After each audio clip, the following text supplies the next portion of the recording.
What's up, world? It's your boy Tommy Mav, and I wanted to come in. I know it's been a while, but I wanted to come in and give you guys my thoughts on the whole LeBron James, Luka Doncic situation. I don't even know if I can call it. I guess you would call it more of a Lakers situation, and the nut job that is Stephen A. Smith. Okay, let's start out with the most pressing, annoying thing. Stephen A. Smith. Okay, if you guys did not know, Michael Jordan is now coming back into being. I guess he's gonna be like an analysis or some type of person that is like in the NBA. I don't know what his official title is. I still don't know what he's actually going to be doing, but apparently he's going to be talking, giving his opinion, kind of like Tom Brady. I think I tried to sit through like 2 minutes of him doing it. I'm like, he's going to be terrible at it. You can obviously see he's going to be terrible at it. But regardless, his foray into the media, I think, has given a lot of people like Stephen A. Smith put a batter in their back to where they're ready to go to war with the dumbest things. Stephen A. Smith is obsessed with LeBron James, and it doesn't really make a lot of sense because I don't think LeBron James ever really says anything to or about Stephen A. Smith. He's like, well, he does a lot of stuff behind closed doors that are nasty. Well, you do a lot of things in front of closed doors that are nasty. So if by your assertion, he's doing things to me because he does not like the things I say, somehow that makes me not like him. But you were saying the stuff you were saying about him before he ever made a thing. So what is LeBron doing to him? There's nothing LeBron can do to Stephen A. Smith. LeBron does not own ESPN. He can't call up ESPN and say fire Stephen A. Smith. If he could have, it would have happened a long time ago. No, he can't do anything to Stephen A. Smith. He came on the program. He went to the Pat McAfee show. Stephen A. Smith didn't like that. That was the gist of when he really started disliking LeBron. The whole situation now. I don't know what it has to do with LeBron. You got checked by Serena Williams' husband, like he should have, for randomly taking shots at his wife when it had nothing to do with nothing. Why you attacking his wife? You're making assertions that she did this to hurt her ex or just that or whatever you want to say. I don't think that is your place to say, and it has nothing to do with sports. So why are you attacking her? I don't know. He rightfully checked you on that, as any husband should check anybody when they're talking about their wife. So their wives. So I can't tell you that he was wrong, but somehow that segued into you attacking LeBron, which again makes absolutely no sense. LeBron has nothing to do with the situation. So he uses that. LeBron puts out a commercial where he's saying, "Oh, decision 2, da da da," and then he plays it up and makes a joke about it, or it's like a jokey situation. Oh, how dare! Oh, how dare after what the decision? Did he kill somebody in decision 1?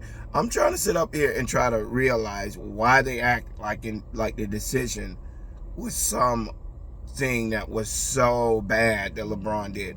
All LeBron did was announce where he was gonna go play. Period. End of story. He didn't do anything else. So if you're mad at LeBron for making a video, playing off of the decision, and now you're going to attack him personally because he made a commercial. To me, I think LeBron is he has his faults. LeBron. I think LeBron can be a diva. I think LeBron is a control freak. I think LeBron tries to, control everything that he can control, and he tries to influence things passive aggressively. I think he does do that, but it's his right to do it if he wants to do it. It ain't got nothing to do. As long as he's not doing anything criminal, as long as he's not doing anything that is prohibited by law, he can live his life how he wants to live his life. And if he chooses to use his influence and his power to get the things that he wants, more power to him. As long as he's not hurting anybody or doing anything evil to anybody, I don't think him saying now all of a sudden these reports are coming out that sound shockingly bad. Oh, the Lakers are ready to move on from LeBron. Well, clearly they're not. I mean, you saw the last game against the Warriors, who are not going to be one of the harder teams they're going to play this year, and that was a slaughter. Why? Not because of LeBron James. It's because of Rob Pelinka. Rob Pelinka is obsessed with white players who can shoot and can't play no defense. That's beginning and end. There are plenty of white kids who can shoot, play basketball, and still play defense. Caruso is one of them. Dante DiVincenzo is another. There's a lot of players like. He goes and gets guys who are like him, which are slow-footed, who can shoot. This is what Rob Pelinka was when he played for Michigan. They could shoot, can't play a lick of defense, but can control the ball and score a little above average. I mean, how many players can one person cover for? You got Vanderbilt on the court because he's the one guy. I mean, the kid they just brought in, he is nothing more than Dalton Connect. Why you would spend $12 million on that dude is beyond me. He is not worth the money you're spending, and you brought him in. Why? So now you got this entire white lineup. Okay, it's fine. As long as they can play, I don't care. They can't. They look terrible. Can't stop anybody from getting to the rim. These guys are going past them like their feet are nailed to the floor, and it's pitiful to watch. Luka scored 40. Yeah, and he gave up 40. This is what I can't understand. Like, did you see Luka on defense? All this crap. He went in, look out, he got in shape in the offseason. He did this, he did that. Still, this man still can't stop water from running. But you're going to sit up here and act and somehow blame LeBron? LeBron is 42 years old. At this point, we ain't relying on LeBron though. LeBron, all these people, the Lakers is the fact that LeBron is hampering them with the salary cap. Need I remind you, LeBron was an all-star last year and averaged 27, 7, and 6.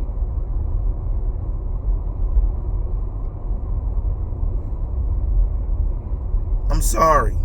If you found a kid that averaged that in today's NBA, you would be paying him what you're paying LeBron. So, I don't get the problem. LeBron is being paid properly. Because there's nobody else. Show me somebody who has LeBron's numbers who are getting paid less than LeBron. I'll wait. Because there ain't none. LeBron, in a lot of those games last year, was the best player on that team. And as you come back, one thing you notice is all Luka is James Harden 2.0. Big, slow guy who's very skilled and technical, can score buckets, but can't play a lick of defense, and doesn't try to play a lick of defense. Instead of him shutting people down, he'll rather let them score so he can come back and score on them later. Well, good job. You just traded 2 for 2. You're down 20. You scored 40 and lost. You scored 40 points and y'all lost by 15. Are we gonna act like we surprised at the outcome when this man doing everything in his power to make sure that outcome is what happens?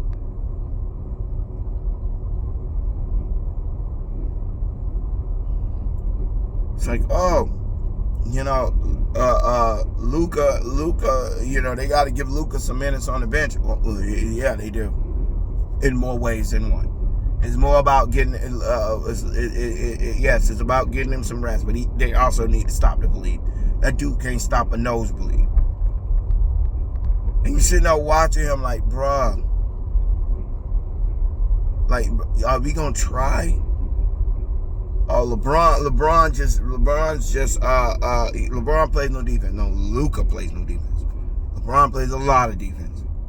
And you saw what happened. And the same people who said LeBron is not playing any defense, this, that, and the third, all of a sudden, the minute he doesn't play, it's his fault they lost.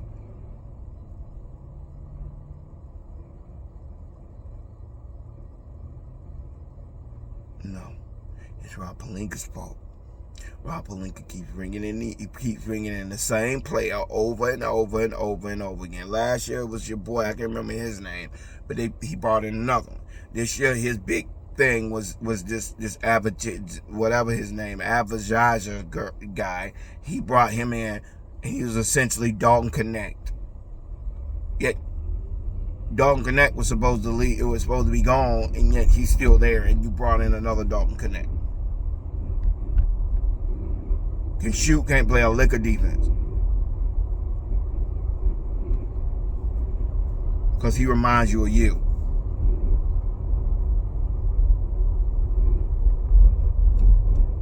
Traded Anthony Davis away, which was your defense, to get Luka Doncic, who honestly you didn't need. And now you have Luka Doncic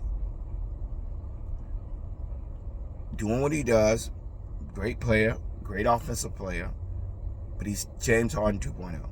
Unless he has the ball and he has nobody around, he's essentially James Harden. Unless he have somebody to rein him in and make sure that he is slowing the game down, all that dude cares about is scoring. Period. Whether he's assisting it or scoring it himself, all he cares about is scoring. He literally acts as if the rest of the game is not important. They seek that dude out on defense. It's almost pedophilic how they seek that boy out. Like, where's Luka? Move out. Where's Luka? Okay, come on. Switch. Let me get him. Okay, who wants to score now? Okay. Who got it? Okay, who's on Luka? Who's Luka guarding? Get it to him. That's literally what the Warriors were doing. Whoever Luka is guarding, get them the ball. Because we're just gonna attack Luka, and he has got no better defense. He can't move his feet, can't get in front of anybody, and we're robbing Peter to pay Paul. As long as you keep him on the field, he's going to give you 40 points because he's going to dominate the ball. He's going to shoot 29,000 times, and he's going to score, but he ain't going to stop nothing on the other end. So for every 2 points he give up, he's scoring. He's giving 2 points up on the back end. So it's like, okay, 2 for 2. You score 2, you give up 2. You score 2, you give up 2. You score 2, you give up 2. At this point, it's like, bro, we better off just cutting you, because we're gonna just stay the same as long as you want to feel, because we're just a bucket. We're just a bucket with a hole in it. It's going to mount up after a while. And then you got Austin Reeves, who I think is a beast. Next one, I love Austin Reeves. I think he's an amazing player. And I think that I'll take Austin Reeves any day. Because Austin Reeves may not be at his height what Luka is, but he's good. But to me, I think he was good enough with LeBron and Anthony Davis to win a championship. I thought he was a great third option. Now you take this kid and he doesn't know his role. You're messing him up. He has no idea what his role is. He has no idea what he needs to be doing. And he's trying to fit within Luka's ball hall, controlling the ball 90% of the time when he's a ball handler himself. So now he's trying to work off of Luka, but you can't work off of Luka because Luka is playing 1v1 with four people standing around watching him. He has one way of getting people the ball. He forces the defense to come. When they go, he needs somebody to dunk a spot. 90% of his assists come from the dunker spot. He's not reading defense. He is not moving people. All he's doing is ISOing, and if they come to help, he passes it to the dunker. Austin Reeves is not a spot-up shooter. Austin Reeves needs the ball in his hand. He needs to keep controlling the ball sometimes. And he cannot do it with Luka controlling the ball 90% of the time and him just standing around watching. You're getting the kid out of rhythm. He doesn't know what he's doing. And I feel the worst for Austin Reeves because he's the one that's going to take the brunt of the blame when he has nothing to do with what's going wrong. When the minute Luka went to the sideline, they gave that offense to Austin Reeves and let him just play. Austin Reeves was chopped into that lead. Chop, chop, chop, chop. Luka come back on the court, doing what he does, and giving up 2 to give up 3. Scoring 2 to give up 4. It's score. It's miss. They score, they score. So it's for every I said 2 for every 2, but actually it's 4 for every 2 points he scored. Because if he's not the one being scored on, the person who has to help him out, person is the one that's scoring. So really, even if the ball is not going to the person he's scoring, if they don't come and help him on defense, he's going to get scored on. So then they have to go help him on defense, which allows the person on the backside when they switch it, to be wide open, not hitting threes.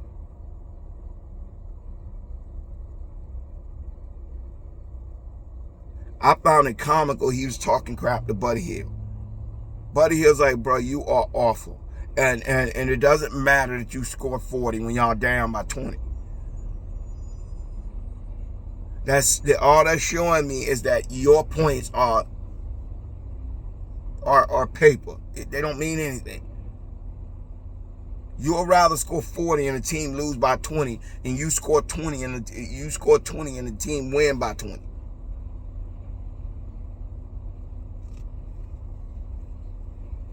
The most empty stats, and nobody's calling out. It's that the points are coming from his usage rate. They're not coming from his ability to lead a team.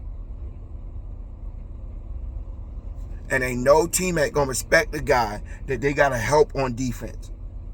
That's why Harden always had issues, and that's why Luka Doncic is gonna continue to have issues until he learns that he got to sacrifice defensively sometimes, which is sacrifice offensively for his defense, so he can have more energy to play defense. But at the end of the day, when you're watching the Lakers,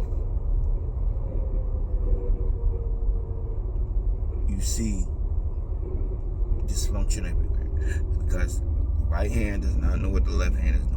And they're all just continuing to make the same dumb mistakes over and over again because Rob Pelinka has no idea what he's doing. They called out LeVar Ball when he pointed out, I've never seen a team with that many slow-footed players do well. And he brings in another slow-footed player who cannot guard anybody.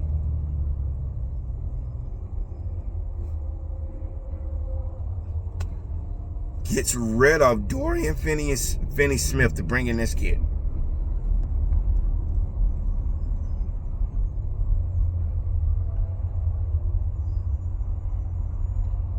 Yeah, because that's what we need more of. This kid. A kid like a guy. Why Dalton Connect? Why is he here? You can't find minutes for him with your boy there. So now you just brought in this guy who Dalton Connect could have easily filled that role, and you brought him in for no reason. You bring in Marcus Smart. Great. Yeah, he's done a lot of good defensively. Did you not see him in Memphis the last 2 years?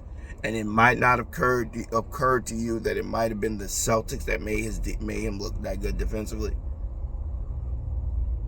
Because you've seen him in Memphis the last 2 years. He's not been good. So you bring him in, I guess despite LeBron and Bronny. Great. You brought him in. And in this specific situation, I love Marcus Smart, but you don't need him. None of the moves they make a lot of sense. DeAndre Ayton was the only one that I thought was an addition, and they're going to ruin him for long because the kid is not. He has a low engine. I don't think he's being pushed, and he's going to give up because he's going to get blamed. People are going to be going to because he does not have a high engine like an Anthony Davis, Wembyama. He's not going to be able. He's not closing out on shooters. He's standing there watching, and he's trying to protect the rim and not moving. Now, if LeBron was there, I'm pretty sure LeBron would be like, "Bro, you got to move. You got to rotate." Oh, you're not rotating. You're staying. You're sticking there. But again, DeAndre Ayton is slow-footed. So okay, well, we're gonna put Marcus Smart there. He'll do what LeBron was doing. No, he won't do what LeBron is doing. He's a smart, capable player, but he can't do what LeBron does offensively and defensively. LeBron can scout. LeBron can see plays before they run it. He can see what the other team is trying to do and cut it off. Marcus Smart can't do that. Only thing Marcus Smart can do is play good on the ball defense sometimes. And he can't even do that all the time because he's not in his prime anymore. He cannot do what he did on the ball when he was at Boston. He's not Rondo. So I'm not going to say that I don't think things are going to get better because they possibly will. But right now, it's retarded. People like Stephen X, man. And Kendrick Perkins. This is the funny part, right? Kendrick Perkins comes out and says, LeBron was the one who told James Harden to leave OKC. So, no. James Harden is on record saying, if they would have just paid me my money, I would have stayed. So you can blame it on LeBron all you want. James Harden said, if they would have gave me just the money I asked them for, I would have stayed. So James Harden didn't leave because of LeBron. He left because of his contract. And the OKC's refusal to pay him.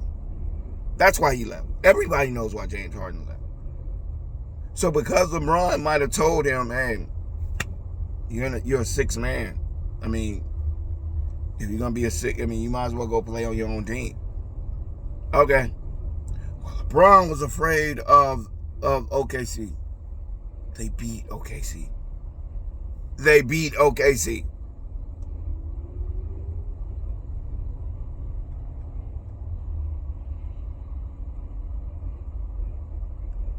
They beat OKC with Harden.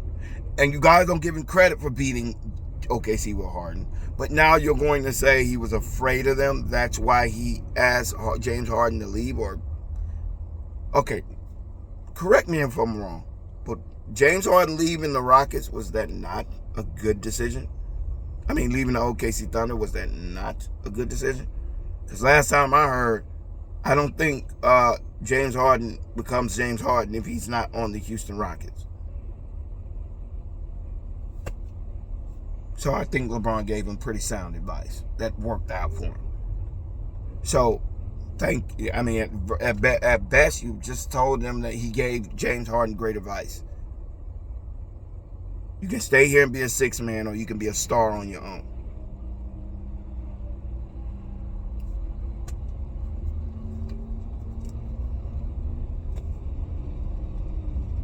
KD jumped on the Warriors. LeBron responsible for that? OKC shipped out Russell Westbrook. LeBron responsible for that.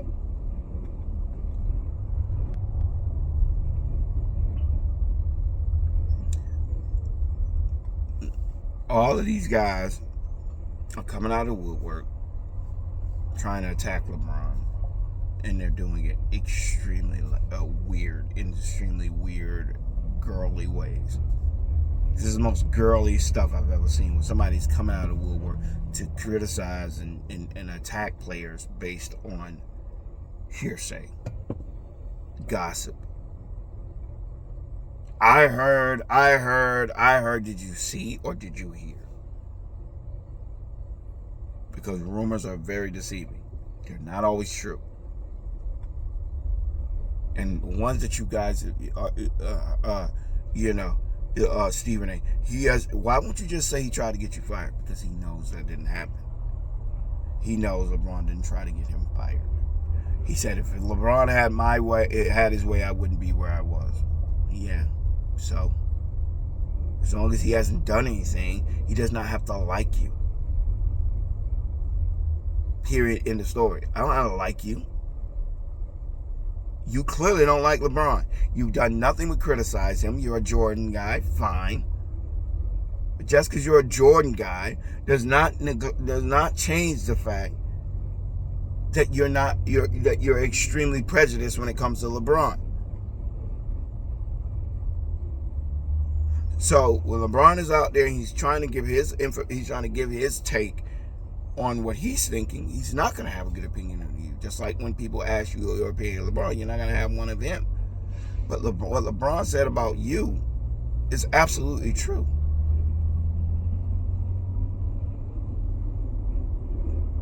You assume it's because he's being sensitive. But the only person I've ever seen being sensitive in this issue is you. You're very quick to talk about people. Kevin Durant, LeBron, Steph Curry. You love talking about all these people personally. You're talking about Steph Curry's wife. You're talking about Katie's mother. You're talking about LeBron's people and all this stuff that ain't got nothing to do with sports. You're constantly bringing up people's personal issues. You have nothing on LeBron, so you can't bring up his personal issues. But you have plenty on Jordan where you can bring up his personal issues. But you won't say a word. Why? Because he's a Q dog like you. And you're a flunky, and your job is to get on ESPN and build Jordan up and tear LeBron down. So now you keep you and all his flunkies are running around trying to cut down a person dominating the league for 30 years. That sounds like I made that up. A player dominating the league for 22, 23 years. And your response is that doesn't make you great? Your height wasn't as high as Michael Jordan's height. In what world? LeBron went to 11 straight finals. When did Jordan do that with a team that wasn't the most dominant team in the league? Did Jordan do that with a team that was subpar? I'll wait.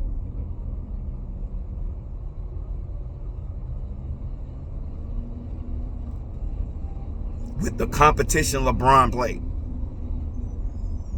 It's like when I have arguments with people about Floyd Mayweather. Oh, Floyd ducked people. Who did? I mean, dude, if you run out, you could half of the people. If you want to talk about a Hall of Fame of welterweight fighters, look at Floyd Mayweather's boxing record and see everybody he fought. And your idea is, well, he fought this one too young. He fought this one too late. He was boring in this fight. He lost this one. He didn't do. But that's a you problem. That ain't got nothing to do with Floyd. You sound like you're sour, and you're mad that Floyd was as dominant as he was, and he beat everybody that was put in front of him. And your mindset is you're going to take away from Floyd Mayweather because he beat fighters who were 90% of those fighters that you are lying about and saying that he fought after they were in their prime. He fought Manny Pacquiao after he lost his mystique. He tried to fight Manny Pacquiao before that. Manny Pacquiao knew he couldn't beat Floyd Mayweather. He knew he couldn't beat Floyd Mayweather, and Floyd Mayweather knew that as long as he could keep Manny Pacquiao from cheating, that Floyd was going to beat his ass. So Floyd was like, as long as you can promise, as long as I know that I can make sure you're not cheating, we can fight, and I'm going to dominate you. And exactly what happened. It's the same thing with the Margarito and Shane Mosley. All it takes is that one fight where that person's cheating and you not calling them out for it, and you not being thorough, and you can mess up a person's career. Good thing Cotto fought through it and was able to reestablish himself. But all it takes is one fight where somebody's doing something they're not supposed to do, and they can completely mess up your legacy. Forrest Whitaker, what happened to him? Not Forrest Whitaker. I forgot his name, but that boxer that got that got beat up in that one fight, and they cheated him out of the win when he won like all the rounds, and then got knocked down once, and that referee Steele, who used to work for Don King, screwed him out of his title. He was never the same fight after that fight. And I think the point I'm trying to say is that if you look at LeBron's track record, the people he's beaten, the teams he's beaten, the idea that LeBron needs a super team because he was playing other super teams is beyond me.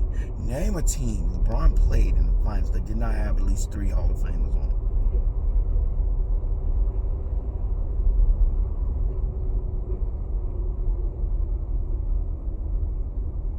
it. Half of Jordan's teams that he played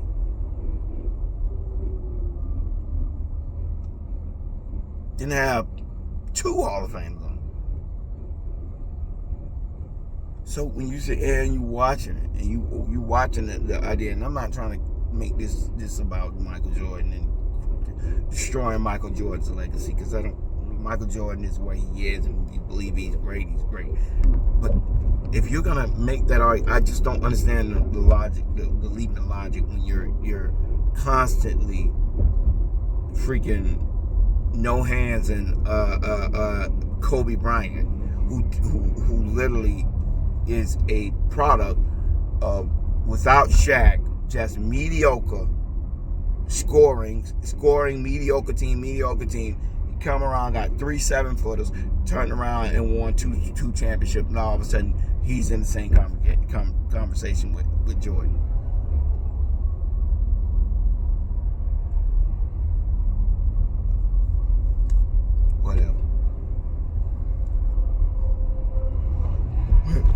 Whatever you want to believe, you can believe, but that does the leap in logic don't make sense. Kobe never did what LeBron did. Kobe never was able to do as much with less as LeBron did.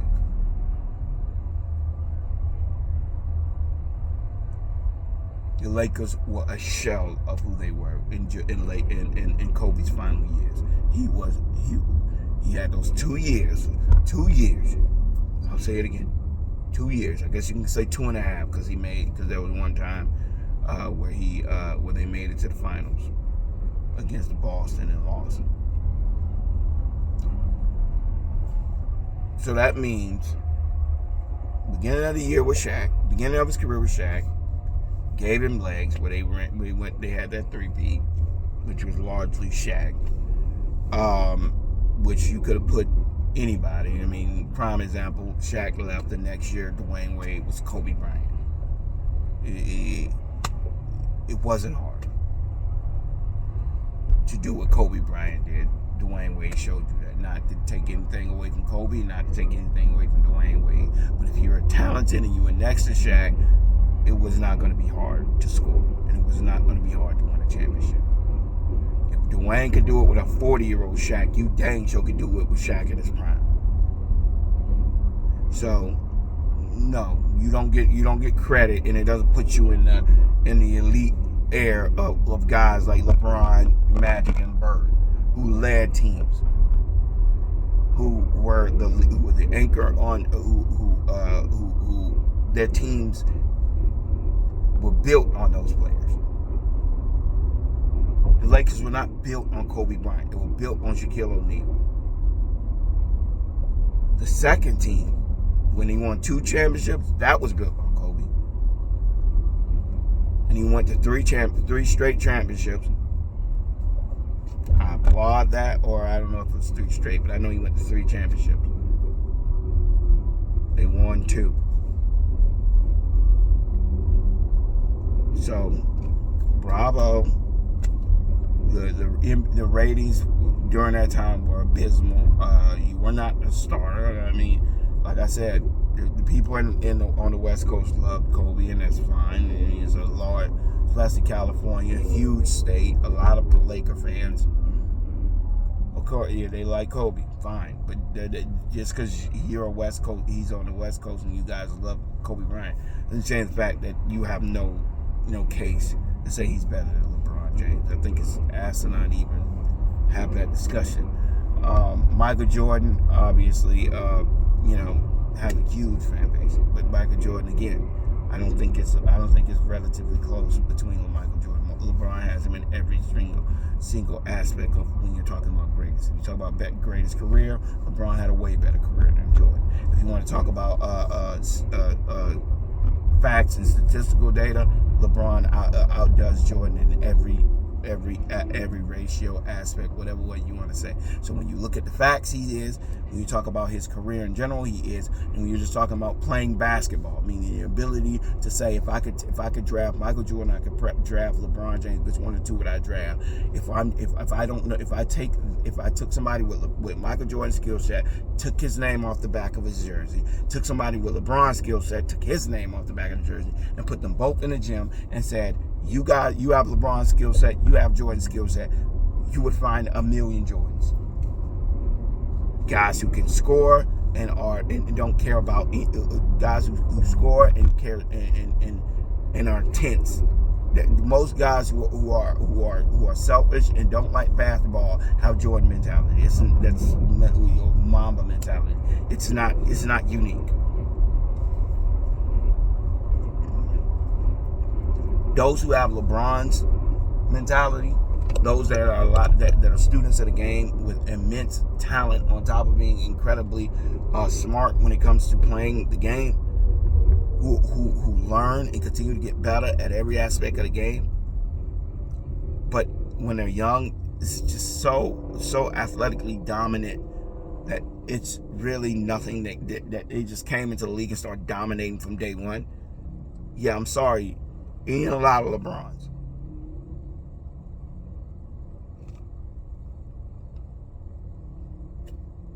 Jordan was 22, 23 when he came into the league. LeBron was 18. Look at Cooper Flagg last night. Look at a lot of the 18, 19-year-olds that are coming in now and tell me that it's easy to do what LeBron did. Within 2 or 3 years, LeBron had the Cavaliers, who were perennially terrible outside of 2-3 years in the 90s. That franchise was awful. And he came around, made it a respectable franchise. And your idea is that we're gonna attack LeBron. Let's attack LeBron. Knock yourself out. But LeBron ain't said nothing about Jordan. LeBron is not on record saying anything about Jordan. He does not criticize Jordan. He does not criticize Jordan's legacy. LeBron doesn't criticize anybody's legacy. LeBron talks about himself and does nothing but applaud and say nice things about the people around him. He does not criticize the other players. He is generally there to say positive things about them. He has nothing but glowing praise. I don't ever hear him say anything negative about anybody. the guy in 20 years, somehow, because 90% of the white guys I come running to do not like LeBron, and I don't think it has anything to do with LeBron's demeanor on the court or his demeanor in the back. They don't like LeBron because LeBron started to align himself with left-wing politics. Namely, LeBron started to speak up about black people. That's when most of these, 90% of these white guys stopped liking LeBron. And the decision. Because to them, the decision was uppity. You belong to us. And that's where they see you. And I'm not saying that the vast majority of white guys don't like LeBron. I just said the vast majority of people who I come across who don't like LeBron are white guys. But I think LeBron has plenty of white guys who love him. So I'm not making the assertion that all white people hate LeBron. No, I'm just saying that a lot of people who hate left-wing politics don't like LeBron. And there's a lot of people like that, and they happen to be a lot of conservative guys. So they're very opinionated, and they love to attack LeBron, and by any measure, they want to see him fail. And Jordan, on the other hand, is the perfect type of athlete for them. He's a walking billboard in which he has no morals about anything. If you pay him enough, he'll say or do anything. So at the end of the day, Michael Jordan will always be the model black athlete to them because he did nothing but shut up and dribble. And LeBron sticks his nose into everything that has to do with black people, and I think that's his problem.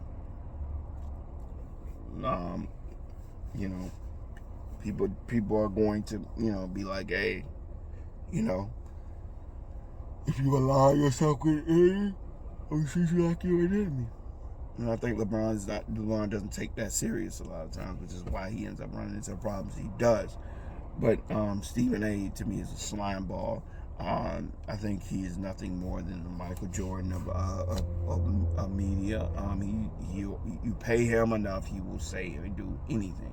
He is always there, typically, to just attack black people.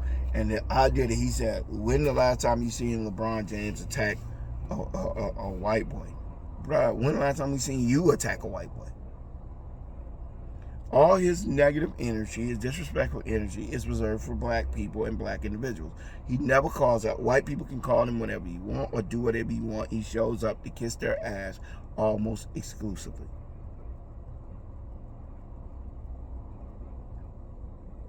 He's the white women on the show. He's always very, very complimentary.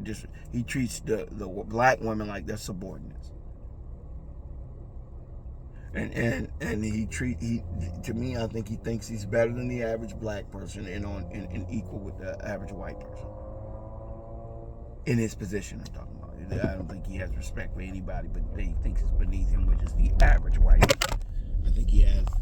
I think 90% of what he believes is based on his idea of his success, and I think he wants people to laud his success and not really pay attention to how he got that success, and that's not how the world works. Most people are going to pay attention to how you got that success. They're not going to care that you kissed enough ass and shook enough hands to get where you are. Nobody's going to applaud that behavior because people don't respect it.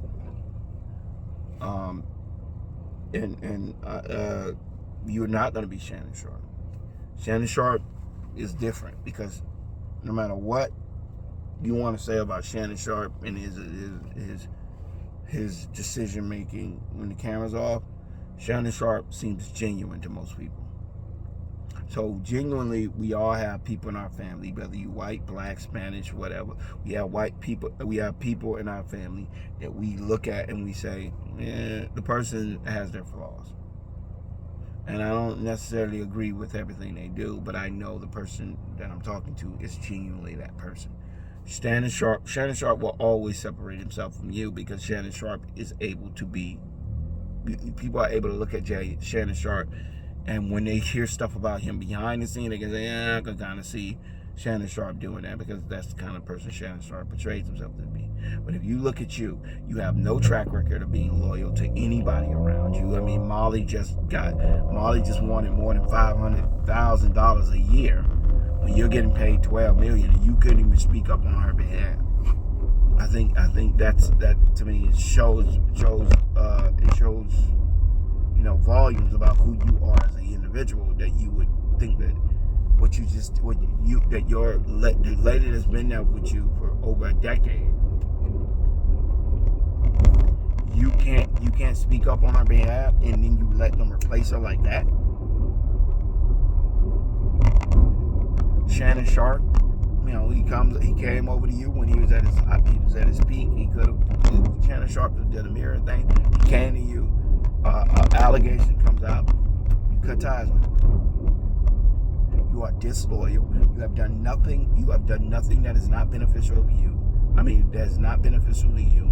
And everything you speak on somehow is more beneficial to you than the people that you supposedly are there to speak up for. Black people look at me as a representative. No, they don't. That's why you mad. Black people don't look at you as no representation of their opinion. They don't look at you as representing them. They look at you as a sellout who will do anything for money. And nobody respects you as no black person or thinks you speak in large part for the black community. Most people cringe at the things you choose to speak about, because the time that you are individually speaking on things is because it individually affects you. And when it individually affects you, that's when you want to speak about black issues. So no. But anyways, I know it's been a while, but if you like the content, please comment.